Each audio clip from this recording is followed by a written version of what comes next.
তো আমি এখন পিতাকে ভার দিয়ে অনেক সুখী আছি, অনেক শান্তিতে আছি, অনেক আর এখন অসুবিধা হয় না। আর আমাদের চাঁদ করতে হবে না।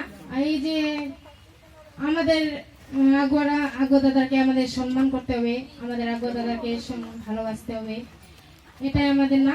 আর আমাদের চাঁদ করতে হবে যেন আমাদের আগ্রহদা এটা ক্ষেতটা যেন সারা জীবন এইভাবে যেন চালাতে পারে, আর এখানে এই ক্ষেতে যেন ফুলের মতন ফুল ফুটে, আর আমাদের আগ্রহ যেন ভবিষ্যৎ পানি করতে পারে, আমাদের আগ্রহ যেন তেজিবেলা আত্মা হতে পারে, তাগর হতে পারে, আর আমাদের আগ্রহ যেন একবার চাঙ্গলে যেন চাঙ্গা চমৎকার হয়ে যায় না।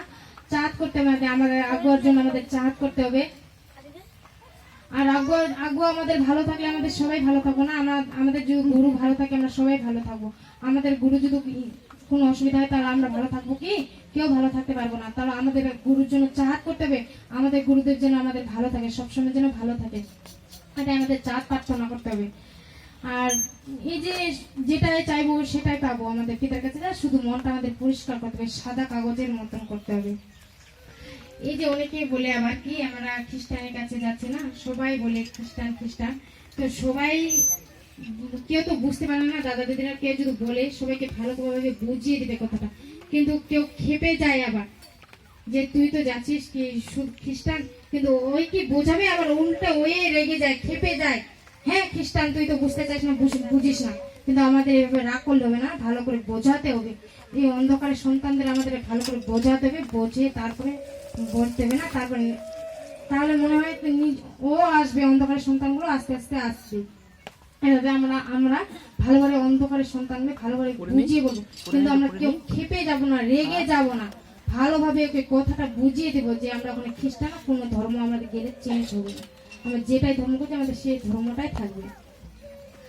আর আগে আমি সবসময় রোজই ওষুধ খেতাম, ওষুধ খেয়ে আমি ঘুমাতাম, সারা শরীর ব্যথা, আমার মাথা ব্যথা, পায়ের ব্যথা, আমি রাতে যদি একদিন ওষুধ না খাই আমি ঘুমাতে পারতাম না, পায়ে প্রচন্ড জ্বালা করতো আর কি, মনে হয় পিঁপড়ে ঢুকেছে পায়ের মধ্যে নাকি, সে পিঁপড়ে পায়ের মধ্যে আর কি।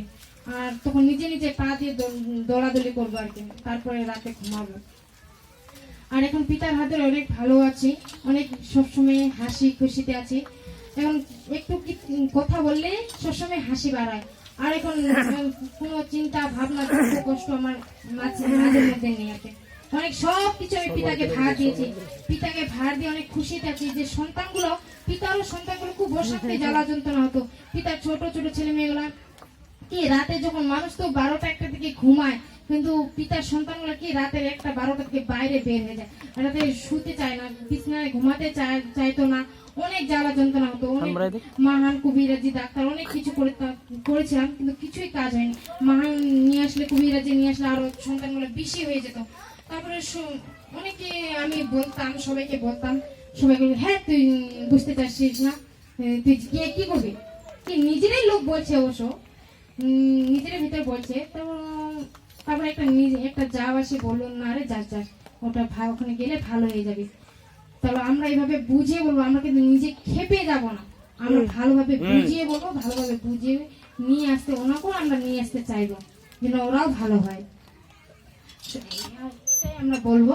আর হচ্ছে এখন পিতার হাত ধরে অনেক সন্তানগুলো ভালো আছে, খুব চাঙ্গা চমৎকারে আছে, রাতের 12টা 1টা ঘুরলেও কোনো অসুবিধা হয় না, পিতাকে ভার দিয়ে যাই, তো এখন চাঙ্গা চমৎকারে আছে।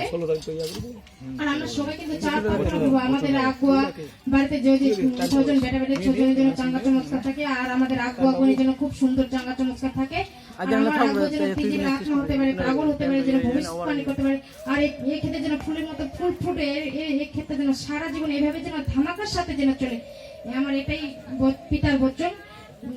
আমার পিতা এইটুকুই বচন দিল। পিতা পারমেশ্বর ধন্যবাদ, যিশু গুরু ধন্যবাদ, সকল দাদাদের হৃদয় থেকে নমস্কার।